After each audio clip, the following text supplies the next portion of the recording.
de Atos, capítulo 2, nós leremos os versículos 22 a 36. Atos 2, versículos 22 a 36. Qual é o significado da ressurreição do nosso Senhor Jesus? Quais são as coisas que a morte e a ressurreição de Jesus nos trazem? É isso que nós veremos nessa noite a partir desse texto. Atos 2, 22 a 36, diz assim a palavra de Deus. Varões israelitas, atendei a estas palavras. Jesus, o Nazareno, varão aprovado por Deus diante de vós com milagres, prodígios e sinais, os quais o próprio Deus realizou por intermédio dele entre vós, como vós mesmos sabeis, sendo este entregue pelo determinado desígnio e presciência de Deus, vós o matastes, crucificando-o por mãos de iníquos, ao qual, porém, Deus ressuscitou, rompendo os grilhões da morte, porquanto não era possível fosse ele retido por ela. Porque a respeito dele, diz Davi, diante de mim via sempre o Senhor, porque está à minha direita, para que eu não seja abalado. Por isso se alegrou o meu coração e a minha língua exultou. Além disso, também a minha própria carne repousará em esperança, porque não deixarás a minha alma na morte, nem permitirás que o teu santo veja a corrupção. Fizeste-me conhecer os caminhos da vida, encher-me-ás de alegria na tua presença. Irmãos, seja-me permitido dizer-vos claramente a respeito do patriarca Davi, que ele morreu e foi sepultado, e o seu túmulo permanece entre nós até hoje. Sendo, pois, profeta, e sabendo que Deus lhe havia jurado que um dos seus descendentes se assentaria no seu trono, prevendo isto, referiu-se à ressurreição de Cristo, que nem foi deixado na morte, nem o seu corpo experimentou corrupção. A este Jesus, Deus ressuscitou, do que todos nós somos testemunhas. Exaltado, pois, à destra de Deus, tendo recebido do Pai a promessa do Espírito Santo, derramou isto que vedes e ouvis. Porque Davi não subiu aos céus, mas ele mesmo declara, disse o Senhor ao meu Senhor, assenta-te à minha direita, até que eu ponha os teus inimigos por estrado dos teus pés. Esteja absolutamente certa, pois, toda a casa de Israel, de que a este Jesus que vós crucificastes, Deus o fez Senhor e Cristo. Deus seja louvado pela sua palavra. Vamos falar mais uma vez com o Senhor Deus.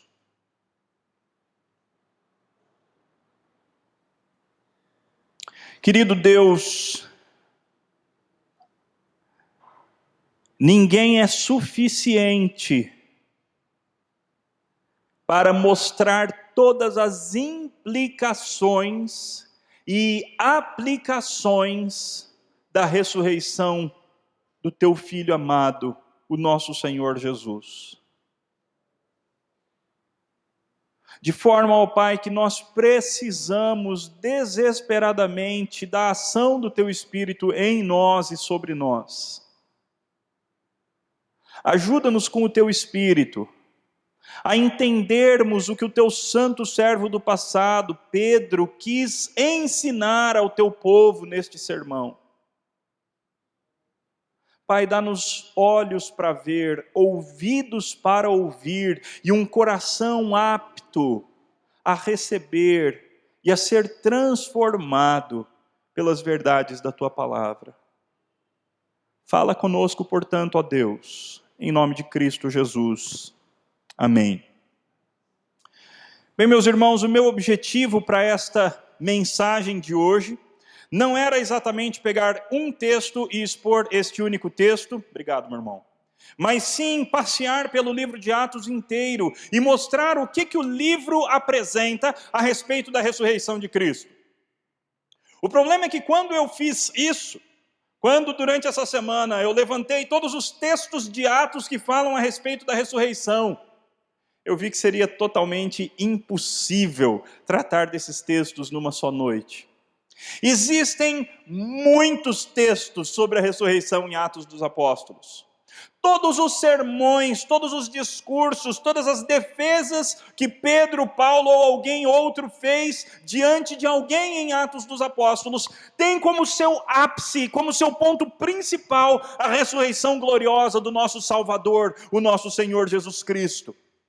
A ressurreição é o assunto absolutamente mais importante em Atos dos Apóstolos, ao ponto de um estudioso das Escrituras dizer o seguinte: de acordo com a teologia expressa em Atos dos Apóstolos, o lugar fundamental da história da salvação deve ser atribuído à ressurreição de Jesus Cristo. Embora o capítulo de abertura de Atos faça uma separação cronológica entre a ressurreição de Jesus e a sua aparição final aos seus discípulos 40 dias depois, eles são apenas um e o mesmo evento salvífico, que inclui a ressurreição, a ascensão e a exaltação. A ressurreição de Cristo é o grande assunto de Atos. A ressurreição de Cristo é o grande assunto, foi o grande assunto das primeiras mensagens, dos primeiros sermões que foram proferidos na história da igreja por aqueles que estavam cheios do Santo Espírito de Deus. Então fica impossível de nós tratarmos sobre tudo o que Atos fala a esse assunto. Fala a esse respeito. Eu mandarei os textos mais tarde para os irmãos da igreja por meio da lista. São muitos textos e seria ótimo se cada um de vocês gastasse um tempo meditando em cada uma dessas porções das Sagradas Escrituras. Mas hoje nós nos concentraremos apenas no primeiro sermão, no primeiro discurso do apóstolo Pedro, e não nele inteiro, mas apenas numa parte deste primeiro discurso. O contexto vocês se lembram. Em Atos 2, no comecinho, finalmente o Espírito Santo é derramado sobre a igreja. O Pai cumpre a sua promessa feita outrora por meio dos santos apóstolos e profetas, por meio dos santos profetas. E agora então a igreja do Senhor Jesus Cristo recebe um poder especial. Uma das pessoas da Trindade, Deus o Espírito Santo, vem sobre a igreja e visita o seu povo de maneira especial. E mais do que isso, passa a habitar em cada um dos crentes, transformando cada um deles em testemunhas. Testemunhas da ressurreição de Cristo Jesus. Recebereis poder, tinha dito Jesus, ao descer sobre vós o Espírito Santo, e sereis minhas testemunhas na Judéia, na Galiléia, na Samaria e em todas as regiões da terra, em todos até os confins de toda a terra, em Jerusalém, Judéia e Samaria e até os confins da terra. Então, quando isso acontece, um grande vento impetuoso, um barulho de um grande vento impetuoso enche o lugar onde eles estavam, uma coisa parecida com uma língua de fogo repousa sobre cada um deles, e eles ficam cheios do Espírito, e começam a falar em outras línguas, línguas inteligíveis, idiomas de outras nações, que são assim compreendidos por aqueles que estavam ali presentes. É uma grande festa. Deus está visitando o seu povo de maneira como nunca havia acontecido antes, porque agora Deus habita dentro de cada um do seu povo. Alguns então se ajuntam e querem saber o que está acontecendo. Os apóstolos e aqueles outros irmãos, em torno de 120 pessoas que estavam reunidas, eles então são acusados de estarem bêbados. E Pedro então explica: não, absolutamente não. O que está acontecendo não é embriaguez. O que está acontecendo é o cumprimento da promessa do Pai. E Pedro então prega o seu sermão, mas chega a parte do sermão que é a parte mais importante. E como é que nós sabemos que é a mais importante? Porque é aquela com a qual Pedro gasta o maior número de versículos, ou o maior tempo na época. Pedro fala a respeito da ressurreição. A partir do versículo 22, ele faz a transição da morte de Jesus, do ministério de Jesus, para a ressurreição. Notem os irmãos que o versículo 22 cobre a vida de Jesus, O versículo 23 cobre a morte de Jesus. Agora, os versículos 24 até o versículo 36 falam da ressurreição e da glorificação de Cristo. Esse era o grande assunto que Pedro queria deixar claro na mente daqueles que estavam ali. E nós então aprenderemos com Pedro a respeito do significado da ressurreição de Jesus. O que a ressurreição de Jesus conquista para nós?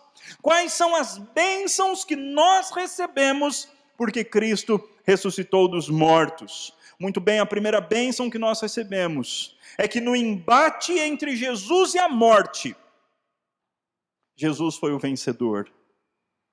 E a morte agora está com os seus dias contados. No embate, no combate, na luta entre Jesus e a morte, o vencedor foi Jesus Cristo. E por isso a morte já recebeu o seu golpe fatal. A morte é como um animal que já recebeu a cajadada fatal e ele está estrebuchando nos seus últimos momentos de vida. A morte está prestes a morrer, porque Cristo matou a morte. É isso que nós lemos, especialmente nos versículos 23 e 24, que dizem assim: sendo este, Jesus, entregue pelo determinado desígnio e presciência de Deus. Notem a ideia do plano, nós veremos isso melhor no ponto seguinte. Mas aqui ele já começa a mostrar isso. Foi tudo que aconteceu, a vida, a morte, a traição, o julgamento falso, tudo que aconteceu de tal maneira a cumprir o determinado desígnio e presciência de Deus. E por conta disso, Pedro diz: vós o matastes, crucificando-o por mãos de iníquos, ao qual, porém, Deus ressuscitou. E Deus fez isso rompendo os grilhões da morte, porquanto não era possível fosse ele retido por ela. Meus irmãos, esse versículo é lindíssimo. Esse versículo é maravilhoso, porque nesse versículo nós vemos que a morte tem grilhões. A morte tem algemas, a morte tem cadeias, a morte gosta e ela tem a tendência de prender para sempre aqueles que ela consegue segurar, aqueles que ela consegue tomar. E assim a morte tentou fazer com o Senhor. Os grilhões da morte foram colocados sobre o nosso Salvador. Meus irmãos, que coisa absurda. Deus encarnado foi morto pelos homens. De alguma maneira, Jesus Cristo ficou morto durante mais de 24 horas, da sexta até o domingo pela manhã. Jesus Cristo ficou morto. O autor da vida, como é dito em Atos, em algum outro lugar, vocês mataram o autor da vida. O autor da vida foi morto. E assim permaneceu por várias horas. As cadeias da morte tentaram prendê-lo, mas ele venceu. Porquanto, diz o apóstolo, não era possível fosse ele retido por ela. Meus irmãos, não era possível que a morte vencesse essa batalha. A morte entrou para a luta fadada ao fracasso. A morte entrou nesse combate já marcada para morrer, porque era impossível que Jesus Cristo perdesse essa guerra, era impossível que Jesus Cristo perdesse essa batalha, era impossível que ele fosse retido pela morte. No embate entre Jesus e a morte, Jesus venceu. E porque nós cremos em Jesus Cristo, porque nós pertencemos a Jesus Cristo, porque nós somos de Cristo, nós um dia também venceremos a morte pela força do Senhor Jesus Cristo, pela força do Cordeiro que morreu e que ressuscitou. É interessante porque Paulo, comentando lá em 1 Coríntios 15, ele fala uma hora, o último inimigo a ser destruído é a morte. E aí então, quando nós vamos para Apocalipse 20, nós vemos um grande lago de fogo sendo aberto, e então todos aqueles que são inimigos de Deus, todos os demônios e o próprio diabo, eles são lançados no lago de fogo. Mas depois que o próprio diabo é lançado no lago de fogo, veja quem vai para o lago de fogo. Apocalipse 20, 14. Então, a morte e o inferno foram lançados para dentro do lago de fogo. Esta é a segunda morte, o lago de fogo. Meus irmãos, a morte morreu a segunda morte. A morte um dia terá que enfrentar a sua própria morte final. A morte será lançada de uma vez por todas no lago de fogo e enxofre. E ela nunca mais, absolutamente nunca mais, vai assustar ninguém, vai agarrar ninguém com os seus grilhões, com as suas cadeias. E tudo por quê? Tudo porque o nosso Salvador venceu a morte. Na morte de Cristo, nós também venceremos a morte. Na morte de Cristo, nós também já vencemos a morte. Porque é verdade, um dia, se Cristo não voltar antes, cada um de nós, mais cedo ou mais tarde, de corona ou de alguma outra coisa, cada um de nós enfrentará o momento da morte. Mas para nós, meus irmãos, a morte não assusta, a morte não nos tem que deixar temerosos. A morte para nós significa vida com Cristo. A morte para nós significa nos aproximarmos daquele a quem mais amamos. A morte para nós significa sermos tomados numa outra forma de existência, na qual nós teremos intimidade perfeita e completa com o Senhor Deus e com o nosso Salvador Jesus Cristo. A morte não nos assusta, porque a morte já recebeu o seu golpe fatal e está com os seus dias contados. Esse é o primeiro significado da ressurreição de Jesus Cristo que nós encontramos neste texto. No embate entre Jesus e a morte, o vencedor foi Jesus Cristo e a morte está com os seus dias contados. Mas o nosso texto continua, meus irmãos. E agora nos versículos 25 a 31, nós lemos o seguinte: porque a respeito dele diz Davi, o apóstolo Pedro então passa a citar um dos salmos de Davi. E aqui nós veremos que a ressurreição de Jesus é o passo decisivo na história escrita por Deus. A ressurreição de Jesus é o passo decisivo na história escrita por Deus. Meus irmãos, Deus escreveu uma grande história. E nós vivemos dentro dessa grande história. Essa história por vezes é chamada de a história da redenção, por vezes é chamada de a história de Deus, a história da salvação. É a grande história de Deus. Nessa grande história de Deus se encaixa a história da humanidade. A história da humanidade é parte da história de Deus, de uma história muito maior, muito mais importante, que tem um propósito. A história não acontece em ciclos eternos, sem sentido, não. A história também não acontece numa linearidade infinita, que nunca acabará, não. A história tem começo, meio e recomeço. E meus irmãos, a ressurreição de Cristo, ela dá início ao recomeço. É por isso que o Novo Testamento fala da ressurreição de Cristo como tendo inaugurado os últimos dias. Meus irmãos, falta pouco para nós vivermos com o Senhor Deus na eternidade. Os grandes atos de Deus na história já foram cumpridos, e o principal deles foi a ressurreição de Cristo Jesus.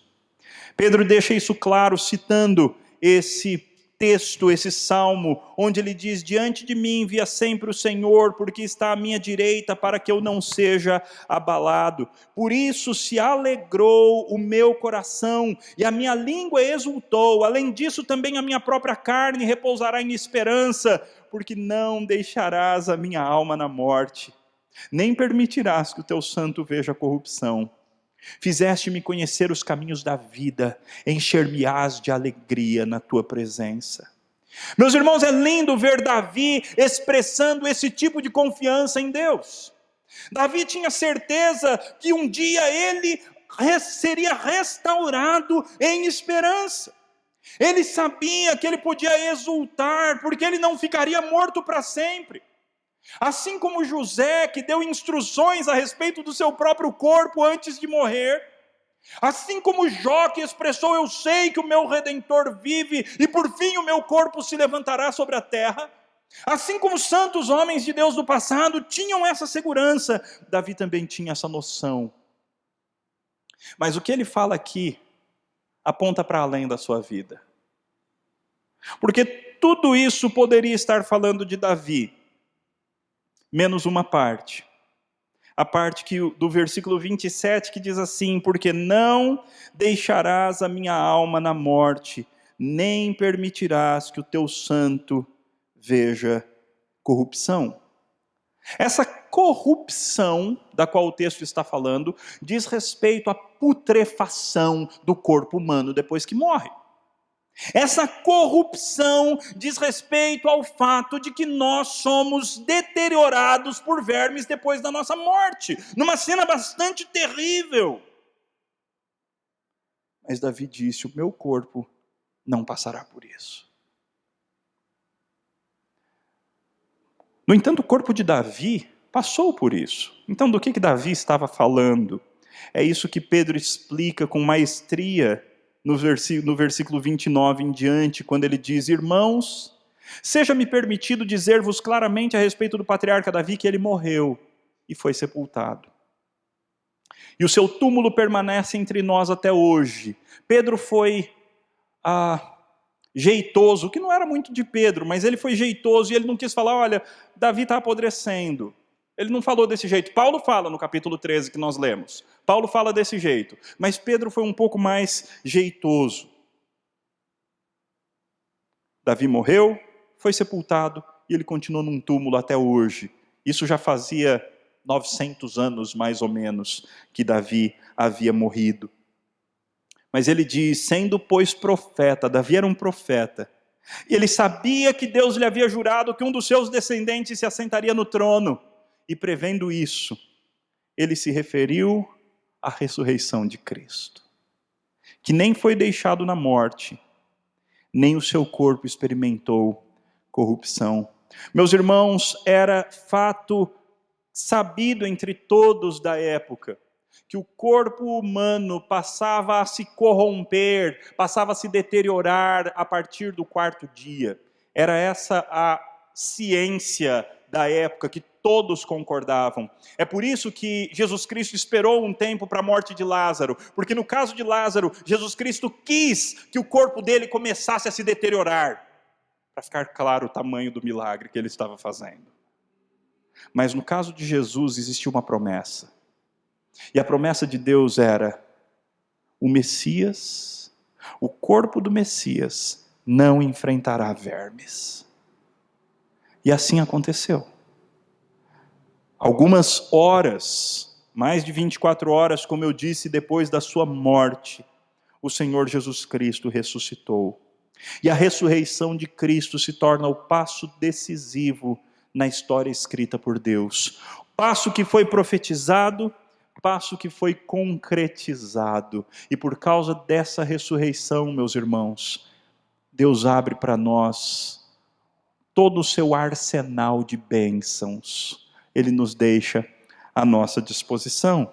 E é sobre isso que Pedro fala então nos últimos versículos 32 a 36. Nós veremos então aqui agora que a ressurreição de Cristo conquistou para nós capacitação do Espírito.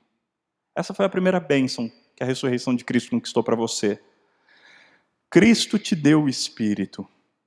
O Espírito que habita em nós é um presente. Foi uma promessa do Pai, promessa conquistada pelo Filho e concretizada pelo Filho. Mas Cristo também se torna, por causa da sua ressurreição, o meu e o teu representante humano no céu. Olhem só como o texto diz a respeito disto. A este Jesus Deus ressuscitou, do que todos nós somos testemunhas. Pedro estava falando a respeito de todos os cristãos, todos aqueles 120 que foram habitados e que receberam o dom do Espírito Santo naquele momento, que foram batizados pelo Espírito Santo naquele momento, que foram transformados pelo Espírito Santo naquele momento, todos eles se transformaram em testemunhas. Mártires, a palavra grega é a palavra da qual vem a nossa palavra mártires. Testemunhas de Cristo. Tendo recebido do Pai a promessa do Espírito Santo, derramou isto que vedes e ouvis. Meus irmãos, a primeira bênção que esse texto nos fala da ressurreição é o fato de que eu e vocês, nós recebemos a dádiva do Santo Espírito de Deus. Nós somos habitados pelo Espírito. Deus, a terceira pessoa, mora dentro de nós. O Espírito Santo vem sobre nós e Ele nos dá mais coragem. Ele nos dá aquilo que Lucas chama, na nossa versão Almeida Revista Atualizada, de intrepidez. Coragem para testemunhar, coragem para dizermos ao mundo que Cristo venceu a morte, Cristo foi morto, mas diferente de todos os demais supostos heróis religiosos, Cristo não ficou morto. Ninguém pode visitar o túmulo cheio do Senhor Jesus Cristo, o túmulo que tem conteúdo do Senhor Jesus Cristo, o túmulo de Cristo está vazio. A sepultura ficou vazia, porque o nosso Senhor venceu a morte. Diferente de todos os heróis, diferente de todos os mais poderosos do passado ou do presente, diferente de todas as pessoas, Jesus venceu a morte de uma vez por todas. Ele venceu a morte diferente de Lázaro. Lázaro foi ressuscitado por Cristo, e no mesmo capítulo os judeus já começam a tramar a morte dele. E alguma hora Lázaro morreu de novo. Mas Cristo, meus irmãos, Cristo venceu a morte de uma vez por todas. Ele se tornou o primeiro fruto da ressurreição. O corpo de Cristo se transformou num corpo de glória, num corpo glorificado, o qual nós também teremos. Cristo então nos dá o seu Espírito. E ao receber o Espírito Santo, nós somos feitos testemunhas. Homens e mulheres cheios de coragem para abalar o mundo com a boa notícia de que, embora o nosso Salvador tenha morrido, Ele venceu a morte. É Páscoa. Mas a Páscoa não é só hoje. A Páscoa é amanhã, a Páscoa é no mês que vem, a Páscoa é depois no outro mês. Todo domingo e todo dia de semana é dia de Páscoa, meus irmãos, porque Cristo venceu a morte de uma vez por todas. Cristo ressuscitou de uma vez por todas. Nós somos habitados pelo Espírito Santo todos os dias. Nós somos empoderados pelo Espírito Santo todos os dias para sermos testemunhas corajosas do fato de que o nosso Senhor ressuscitou. A ressurreição de Cristo conquista para nós capacitação do Espírito para sermos testemunhas. Mas ela também nos conquista um representante real, humano no céu. Meus irmãos, todos nós éramos representados por Adão. Todos nós, todo ser humano, assim que nasce, ele tem como seu representante legal Adão. Não, nós nunca passamos nenhum documento transferindo algum direito especial para Adão, mas ele é o nosso primeiro pai. E antes de nós existirmos, ou no pensamento bíblico, quando nós só existíamos dentro dele, ele se tornou o nosso representante. O problema é que o nosso primeiro representante nos representou muito mal. O nosso representante conquistou para nós a ira de Deus. Ele perdeu o domínio sobre a criação que havia lhe sido confiado pelo Pai. E ele conquistou ira, maldição para todos os da raça humana. Mas a bênção, meus irmãos, é que a este Jesus que Deus ressuscitou, ele também foi exaltado à destra de Deus. E ele faz isso como teu representante. É isso que muitos não entendem. Muitos crentes não entendem a grandeza disso. Meus irmãos, Jesus Cristo morava no céu.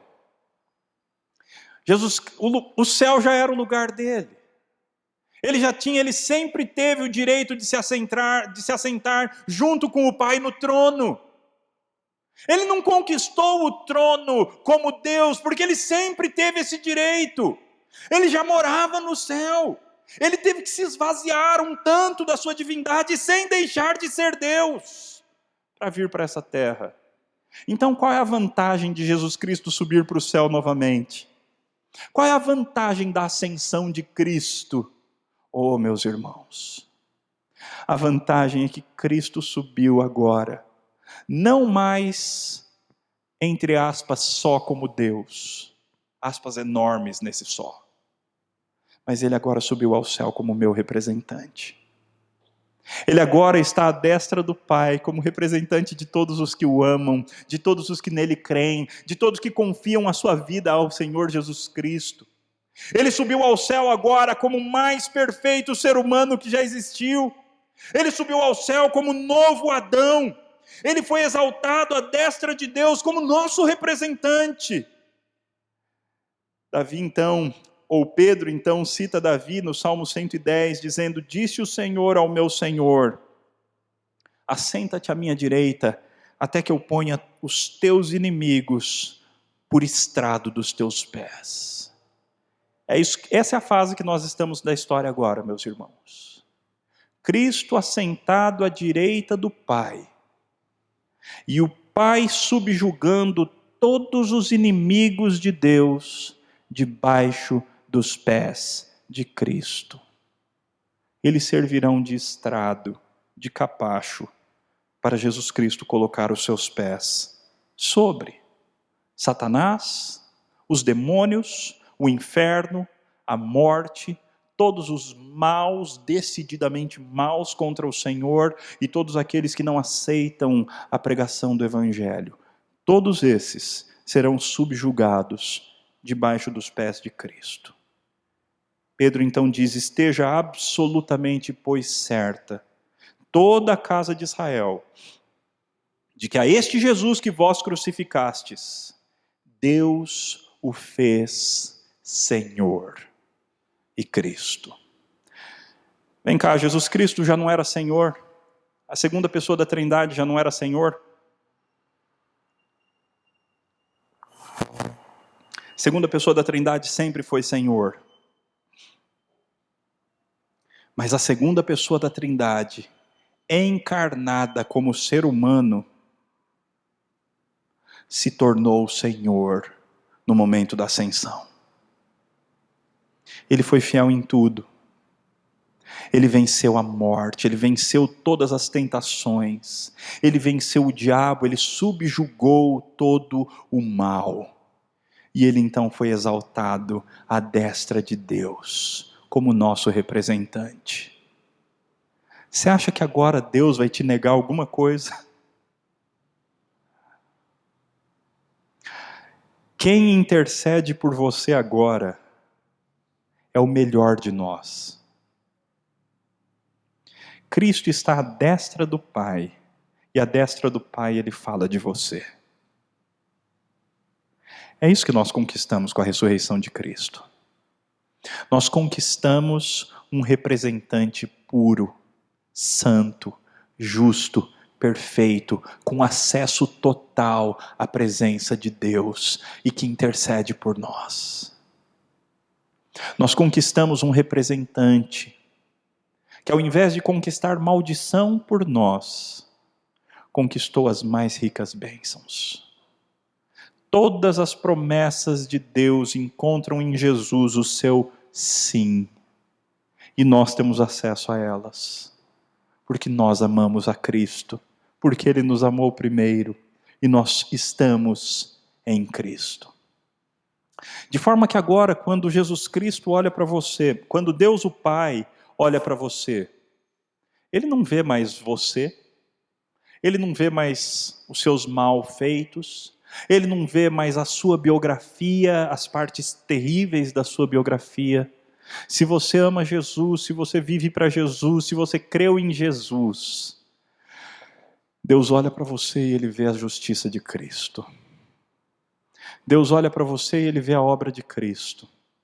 Deus olha para você e Ele te ama, assim como Ele ama a Cristo. A ressurreição de Cristo, meus irmãos, ela conquista as maiores bênçãos para nós. E nós devemos amar a ressurreição, porque por meio dela nós recebemos todas as coisas. Um grande exemplo que Lucas mostra do poder da ressurreição de Cristo é o que aconteceu com o apóstolo Paulo. Saulo, perseguidor, voraz, violento, terrível contra os cristãos, até que ele tem experiência de se encontrar com Jesus ressurreto. Saul, Saul, por que me persegues? Quem és tu, Senhor? Transformou. Mudou imediatamente. A conversão mais rápida da história, em 1 segundo, ele se transformou de perseguidor em escravo de Cristo Jesus. E é isso que Jesus nos oferece.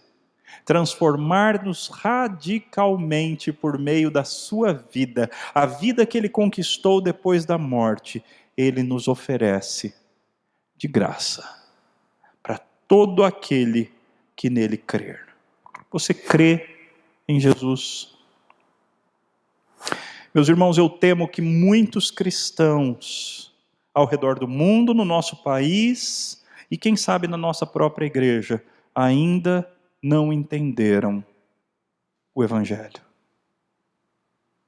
Muitos cristãos ainda não entenderam o poder da ressurreição.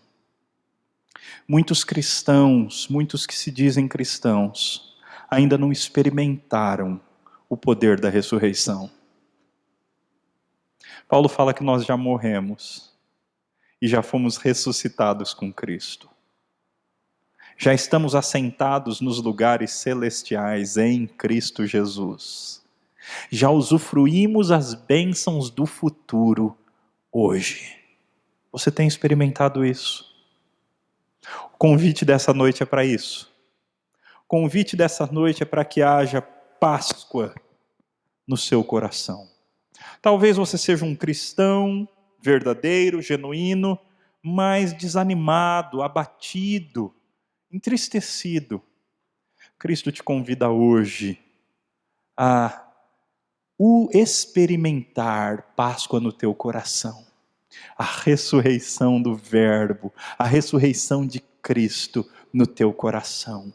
Um novo momento, uma nova intimidade, um novo poder do Espírito Santo sobre a tua vida. Cristo tem à disposição para te dar. Mas talvez você seja alguém que frequenta a igreja há muitos anos e ainda não passou pela experiência de transformação radical. E Cristo te chama para ter essa experiência. Cristo te chama para que Ele, de uma vez por todas, transforme os teus valores, transforme a tua vida, transforme as tuas motivações mais profundas, a ponto de você querer viver para a glória dEle. A ponto de ser uma alegria você poder dar-se a Ele. Cristo nos chama a todos para nós experimentarmos o poder da ressurreição. Nós vimos então nessa noite algumas das bênçãos que a ressurreição nos conquista. Primeiro nós vimos que no embate entre Jesus e a morte, Jesus foi o vencedor. E por conta disso nós também um dia venceremos a morte. Ele é a primícia dos que dormem e nós somos os próximos frutos. Um dia o nosso corpo, todo cheio de marcas de morte, ele será transformado, ressuscitado, glorificado e nós viveremos para sempre com o Senhor no novo céus e na nova terra. Nós vimos que a ressurreição de Jesus é o passo decisivo de Deus na história, o passo decisivo na história de Deus. A ressurreição dá início a um novo momento. Agora, meus irmãos, os céus e a terra começaram a se unir. E isso vai se consumar quando Jesus voltar. Mas hoje a gente já começa a experimentar algumas das primeiras bênçãos dessa realidade, nesse maravilhoso já e ainda não do momento que nós estamos vivendo. Já experimentamos do céu, ainda que ainda não completamente. Finalmente, a ressurreição conquistou para nós capacitação, poder, força para sermos testemunhas. E nos conquistou um representante perfeito no céu. Ele nunca nos decepcionará. Pelo contrário, ele cumprirá todas as suas promessas. Meus irmãos, Cristo ressuscitou. Deus seja louvado. E Cristo está voltando. Deus seja louvado.